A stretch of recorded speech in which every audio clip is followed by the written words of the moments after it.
Welcome to Stock Tank Pool Authority. Over 4 years ago, we installed our stock tank pool and then brought you the first stock tank pool DIY on our blog, Hey Wanderer. Since then, we have built decks, benches, tried out new products, created stock tank pool stickers, and installed numerous stock tank pools for people all over the South and Southeast. We provide tips, tutorials, and tours on our website and curate lots of inspiration over on our Instagram account at Stock Tank Pool.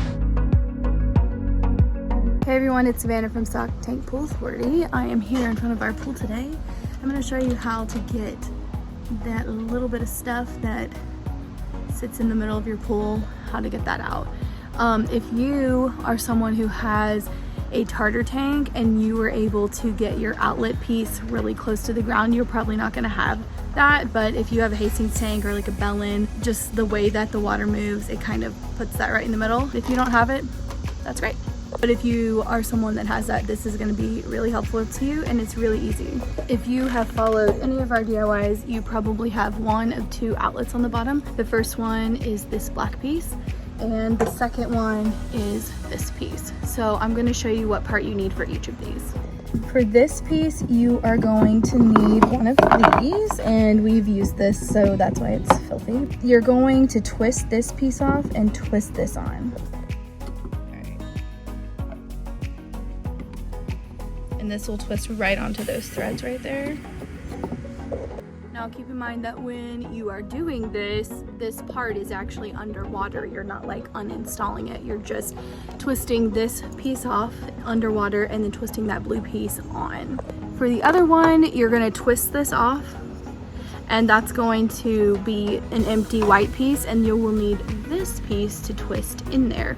And this is the one that I have and I'm going to demonstrate for you, but basically this is the only thing you need. And the other thing you need is a hose. This one is about 6 feet. I find that if you go any longer than this, it's really hard to get the air bubbles out, and this is just, don't worry about that. You don't need that, you just need a basic hose. When you're doing this, it's really important that there aren't air bubbles in the hose, and if you get something longer than 6 feet, it's hard to do that. You can actually do this too with like a vacuum handle. I can link some of those. I have one, but honestly it's much more of a pain.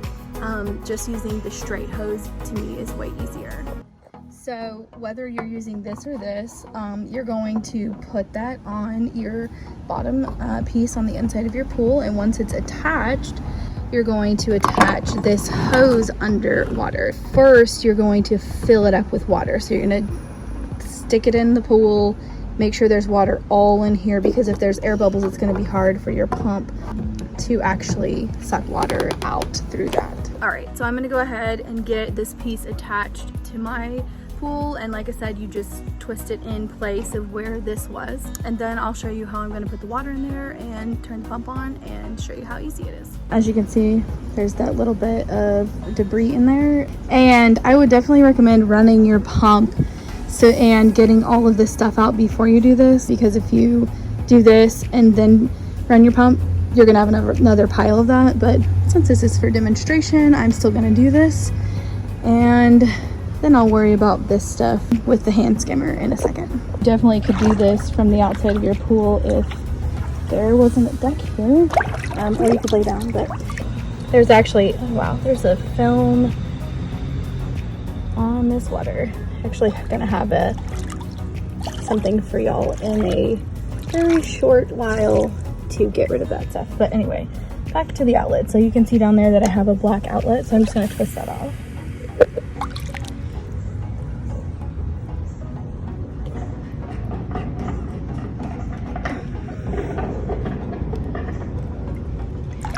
All right, it's pretty gross. I need to clean that out, but I'll do that in a second. And we're going to take this piece, twist it in there.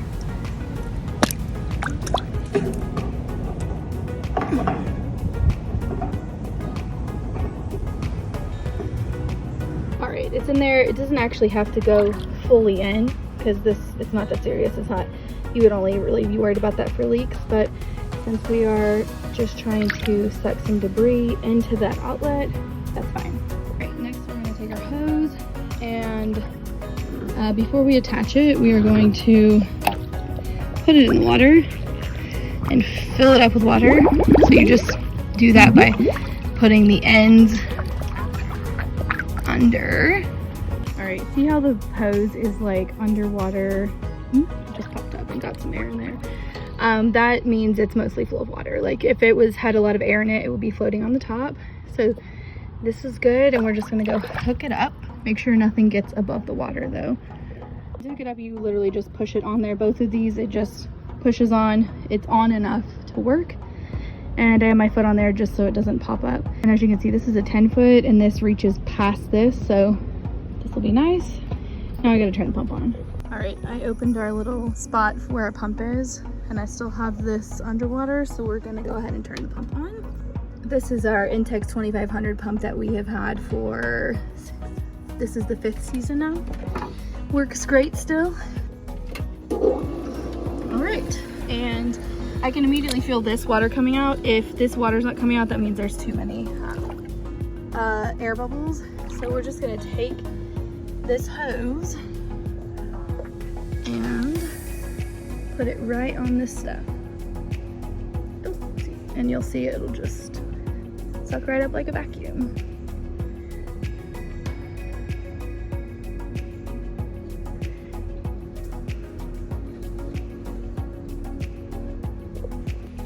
All right, and that's all there is to it. You want to still don't get any air in it when you take this off, but you basically just take it off and reassemble.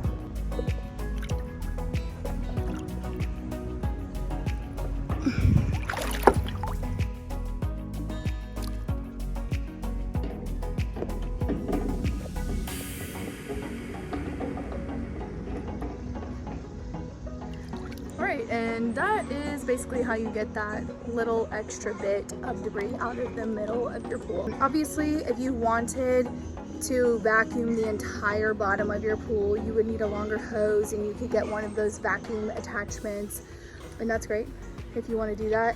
But when you use your pump, and if you like sweep your pool all towards the drain area, the outlet part, if you do that and you run your pump regularly, then you really shouldn't have a problem on the rest of your pool. It should really just be where that stuff is catching, right in the middle. And in your pool, it may be in a different section, but it's usually like right in the middle, and it's annoying because it's too small. Like when you use your hand skimmer, it just falls through. So this is a great option, and it's really cheap. It's like the cheapest thing you can do to get that part out without fancy things. If you have any more questions about specific sock tank pool things like this, definitely leave them in the comments. You might have a quicker response if you just go to our website, because we have so much information there, SockTankPoolAuthority.com. And you can check out our other YouTube videos. We cover a lot of information, but we do have many more videos coming, so we'd love if you would give this video a thumbs up and subscribe to our channel if you want to know more about sock tank pools and how to take care of yours. Thanks so much for watching, guys. Bye.